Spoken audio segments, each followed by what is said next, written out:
Magandang umaga po sa inyong lahat na patuloy na nagpapalo ng aking channel. So sa umaga pong ito ay muli niyo po akong samahan sa pag-aaral ng mga salita ng Diyos. At ang ating pong pag-usapan is patungkol sa tinatawag God is closer than you think.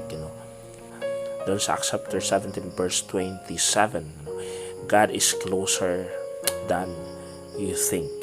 Ang background po ng Acts chapter 17, ang context po dito is patungkol po ito sa tinatawag sa pagbisita po ni Apostol Pablo sa lugar ng Athens, ang lugar po ng Athens, And para sa tinatawag background, ang lugar po ng Athens is sila po yung tinatawag once world superpower during po sa kanilang panahon. Isa po itong lugar na kung saan ay matindi po progressive and masasabi po natin na kung saan sa kanilang panahon po sila po yung kahilera po dun sa mga tinatawag mga lugar na kung saan ay superpower, a hub of intellectual activity.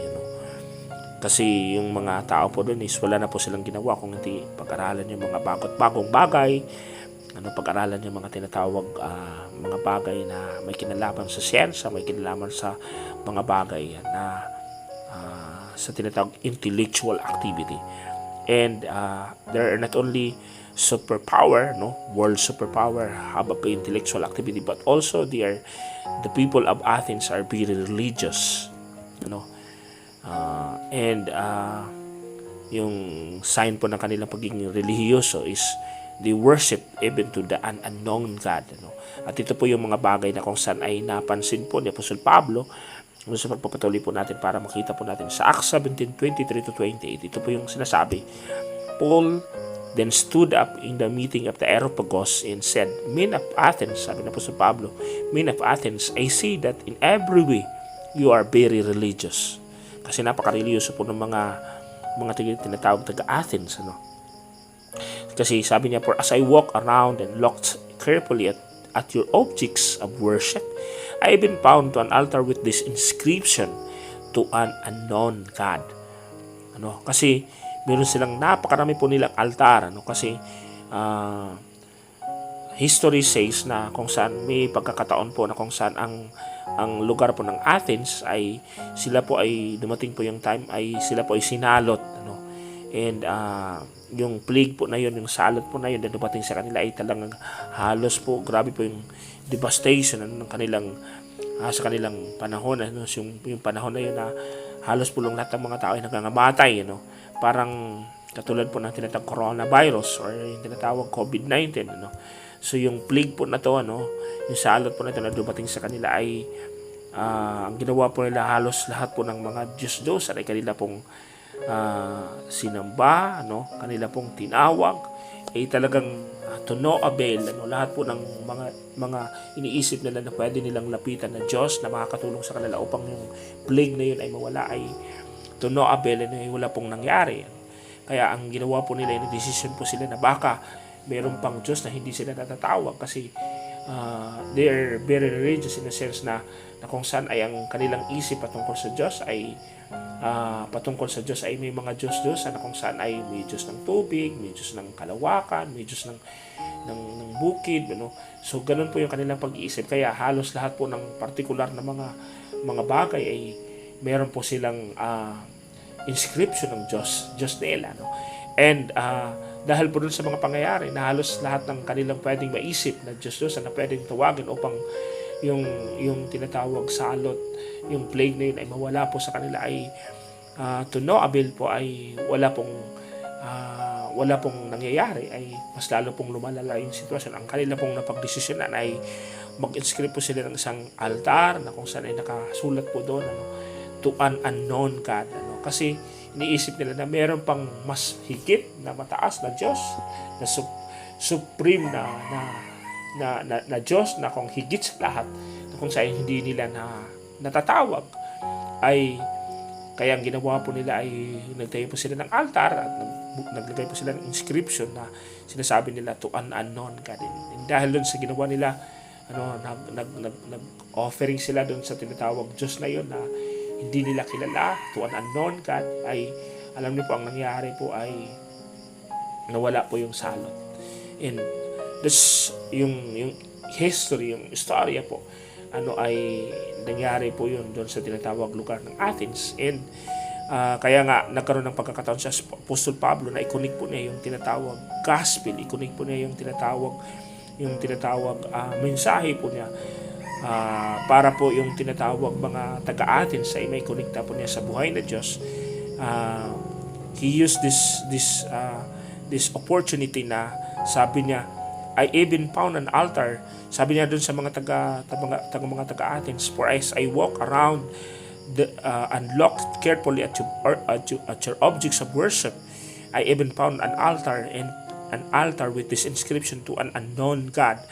Now, what you worship as something unknown, I am going to proclaim to you. So, doon na ikinunik na Apostol Pablo na yung Diyos na hindi nila kilala, na sinasamba nila, ay yun yung ipapakilala nila ng Diyos na kung saan ay sinasamba niya. Sabi niya, so, then, sabi niya, then God who made the world and everything in it is the Lord of heaven and earth. So, yung pinapakilala ng Diyos na Apostol Pablo, yung lumikha ng langit at ng lupa, ng lahat ng bagay, nang sabi niya, does not live in temples built by hands. Hindi siya naninirahan sa mga templo na ginawa, nilikha ng kamay ng tao. And he is not served by human hands. Hindi siya kayang paglingkuran ng tao sa pamagitan ng kanyang kamay, as if he needed anything. Kasi yung Diyos na ito ay hindi nangangailangan, because he himself gives all men life and breath and everything else. Kasi ang Diyos na ito, hindi siya nangangailangan, kasi siya yung nagkakaloob ng lahat ng bagay, ng buhay, ng hininga, at ano pa mang mga bagay. Kasi yung Diyos na ito, siya yung tinatawag creator. From one man, he made every nation of men, that they should inhabit the whole earth. And he determined the times set for them and the exact places where they should live. Kasi yung Diyos na to, sabi ni Apostol Pablo, ay mula doon sa isang tao, nilikha niyang lahat ng mga tao, that they should inhabit the whole earth, na para yung buong mundo, ang sanlibutan ay kanila pong matirhan, and he determined, at ang Diyos na to ay siya yung nagdedetermina ng mga panahon, ng oras para sa kanila, the exact places, yung eksaktong lugar, eksaktong panahon, lugar where they should live, na kung saan sila po ay titira, sila po ay mananahan.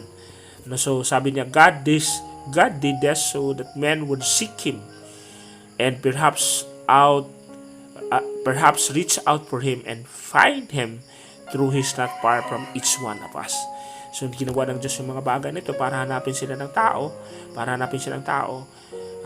perhaps sabi niya,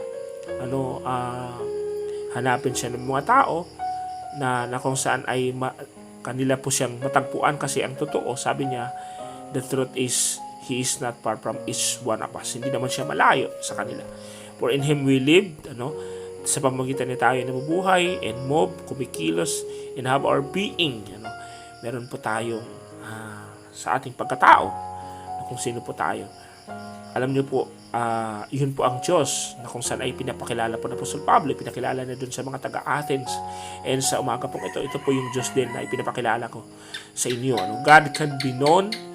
Ang Diyos po ay pwede po nating makilala, pwede po natin siyang matagpuan sa mga buhay po natin. God can be known. He is the creator of everything. Siya po yung manlilikha ng lahat ng bagay. Is not confined to any place. Hindi po siya pwedeng hindi po siya limitado sa isang lugar, sa isang tinatawag, isang place lang. At ang Diyos na ito is the creator of everything. He is not confined to any place. Hindi po siya limitado, because our God is omniscience. When you say omniscience, He is in every place. When you say omniscience, He is present everywhere.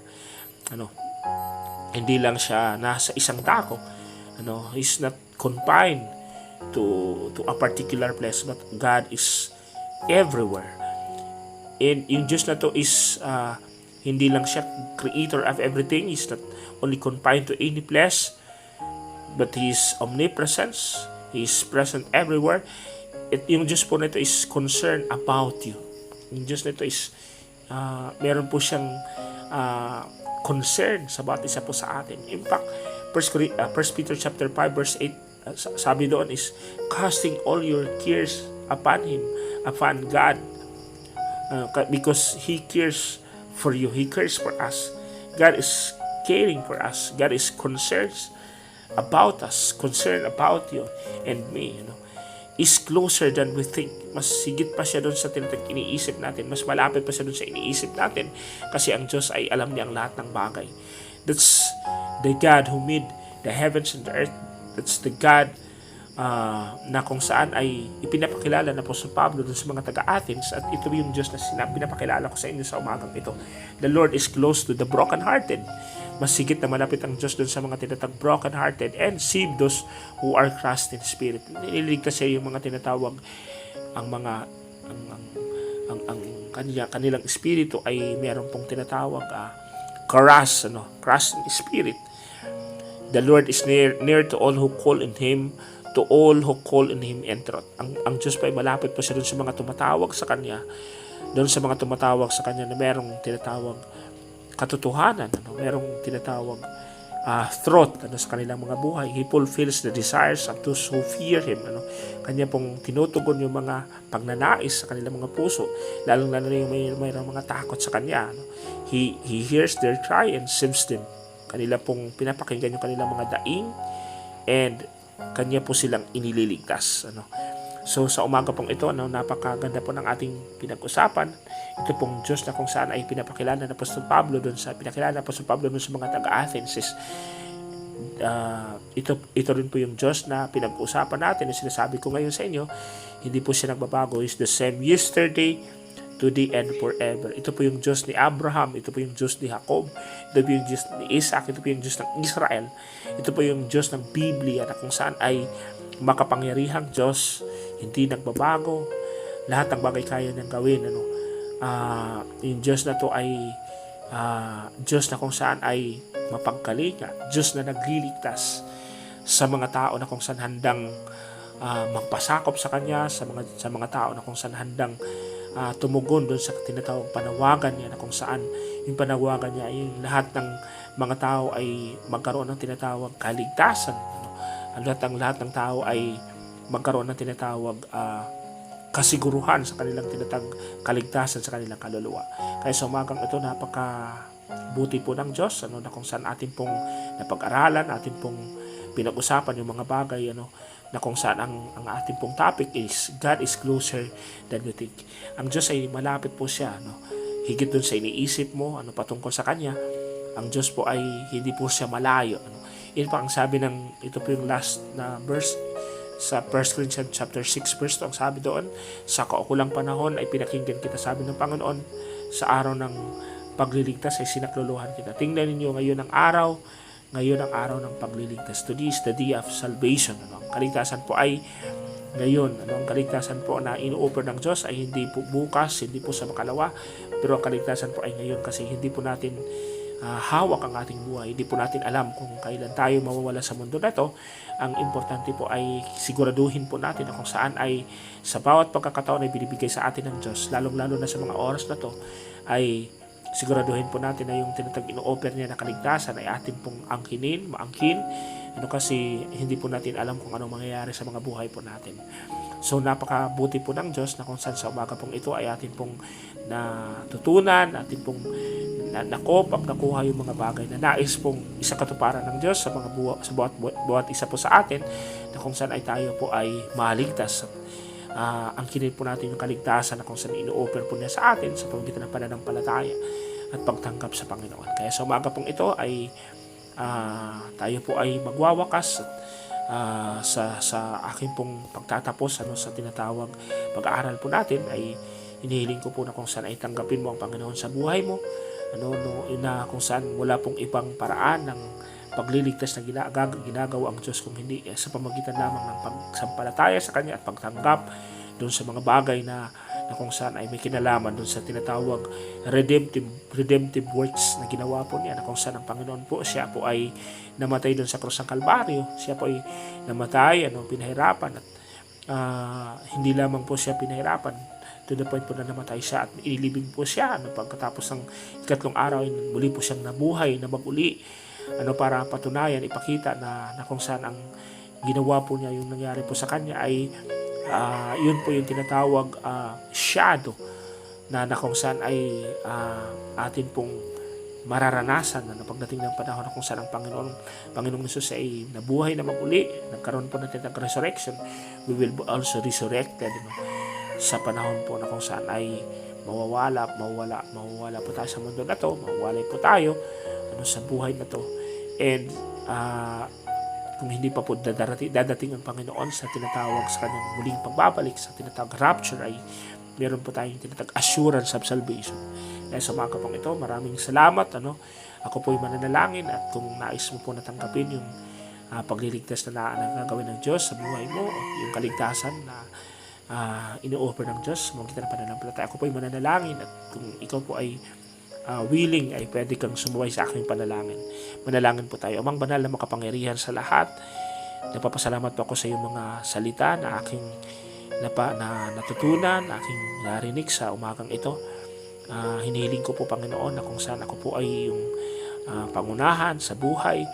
Panginoon, sa mga oras na aking pinagsisisihan ang lahat ng mga nagawa kong kasalanan, at aking pong itinatakwil sa aking buhay ang lahat ng mga kasalanan na ito, at aking pong binubuksan ang aking puso sa iyo, Panginoon. Hinihiling ko na pumasok ka sa aking buhay. Tinatanggap kita bilang Panginoon at tagapagligtas ng aking buhay, at manahan ka po sa akin. Hayaan niyo po, Panginoon Lord, na ang kalooban mo ang patuloy na maganap at mangyari sa aking buhay, at patuloy na maghari ka sa buhay ko po. Ito po ang aking samot-dalangin sa pangalan ni Jesus. Amen and Amen. Kung sa umagang ito ay ikaw po ay nanalangin, congratulations pa. Sabi po ng Bible sa John chapter 1 verse 12, ang lahat ng tumanggap at nanalis kanya, pinagkalooban niya ng karapatang maging anak ng Diyos. Sa umaga pong ito, ikaw ay naging anak ng Diyos. Meron ka ng you're connected sa Kanya dahil dun sa tinatawag pagtanggap mo sa Kanya, and meron ka ng tinatawag bagong buhay, bagong relasyon sa Diyos, na kung saan ay ang panalangin ko ay nawa mapatuloy yung tinatawag relasyon na to sa buhay mo, at patuloy mo pang makilala ang Panginoon sa buhay mo. Ito pang aking hiling sa Panginoon, na kung saan ay magkaroon ng tinatawag tunay na kaganapan yung lahat ng mga bagay na nais ng Diyos na may sa katuparan sa buhay mo.